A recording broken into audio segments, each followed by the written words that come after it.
I'm currently rereading Tim Ferriss's 4-Hour Workweek. It came out nearly 20 years ago, and honestly, he was ahead of his time. The whole idea that work doesn't have to look like the traditional 9 to 5, that you could design something different, that was genuinely radical when he wrote it. But I always disagreed with one fundamental premise. Tim's model is built on the idea that we all want to work as little as possible, that the dream is to outsource everything, automate everything, and spend your time on a beach somewhere. For some people, maybe that's true. For me, and for the people I work with, it isn't. I'm Anna Lundberg. For over a decade, I've been figuring this out myself and helping hundreds of founders and independents do the same. How to build a business that earns well and does meaningful work without sacrificing everything else to do it. I left corporate marketing at P&G, built my own consultancy from scratch, had 2 kids, and spent years testing what actually works in my own business and alongside the people I coach. I'm ambitious. I want to do meaningful work. I want to earn well. I just don't want to sacrifice everything else to do it.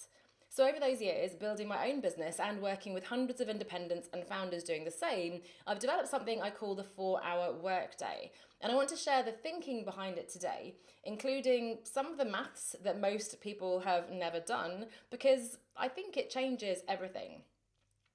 But first, what it isn't. It's not the 4-hour work week, working as little as possible. It's also not the 4-day week, the corporate movement to compress 5 days into 4. That's still a full-time model, albeit a great move in the right direction. The 4-hour workday is a design principle. It starts from 2 realities that most business advice completely ignores. The first is that the reality is working within school hours. For me, I have 2 kids, both now at school. My core working window is roughly 9 till 2:30. Take out lunch, a coffee break, the odd errand, and you're talking about 4 hours of actual working time. Not as a limitation, but as a given, something to design around rather than apologise for.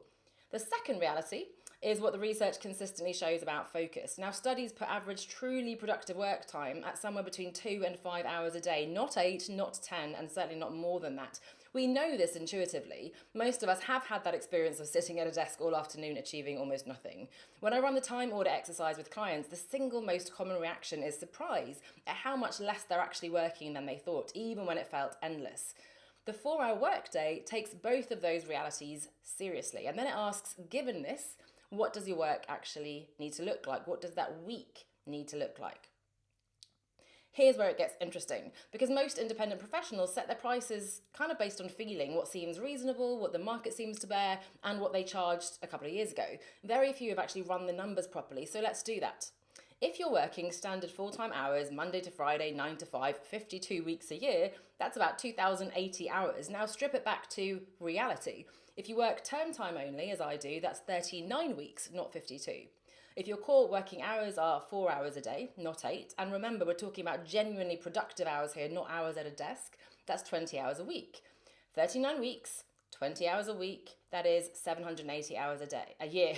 And then, depending on your business model, not all of those hours are billable. You have marketing, content, admin, business development. In a well-run independent business, roughly 50 to 60% of your time might be billable. The rest is the work that supports the work. 60% of 780 hours, stay with me, is around 470 billable hours a year. Now, here's the question that changes everything.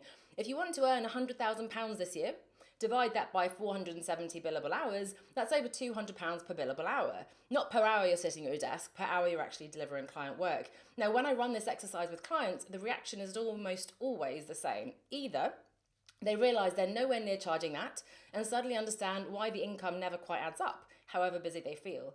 Or they realise they are hitting the number, but only because they're working evenings, weekends, and school holidays, booking wraparound childcare, quietly trading the things they built the business to protect. Both are the same underlying problem. The maths was never done. And so the business grew around assumptions that were never examined. The 4-hour workday forces you to examine those assumptions. So as I record this week for me looks like this. Monday and Tuesday were actually long desk days, close to a traditional 9 to 5. Wednesday I went for a long run with a friend first thing, so the day started late. Thursday I was out the whole day because I was volunteering on my daughter's school trip. Friday, bit of a casual day as we all find at the end of the week, but got some work done as well. Now next week will look completely different.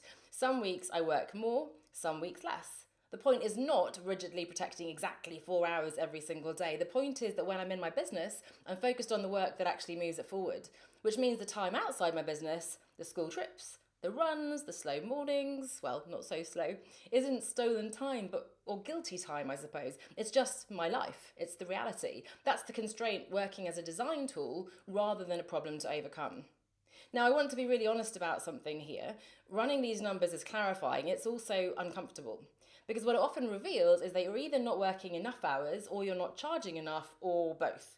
Or conversely, you're hitting your income targets, but only at a cost you didn't consciously choose. So late evenings, permanent availability, the feeling that the business owns you rather than the other way around.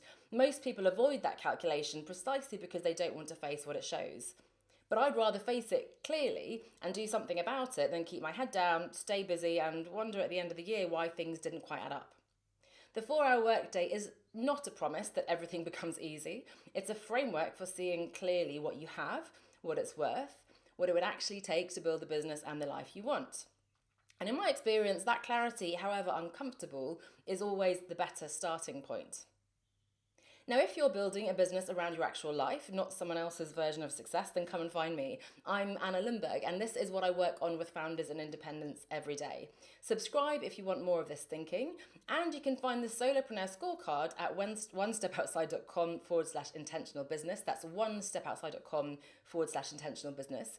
It's a quick diagnostic that shows you where your business actually stands, including whether your pricing and hours are set up to get you where you want to go. And of course, I'd love to hear from you. What would you do if you only had 4 hours to work in your business today?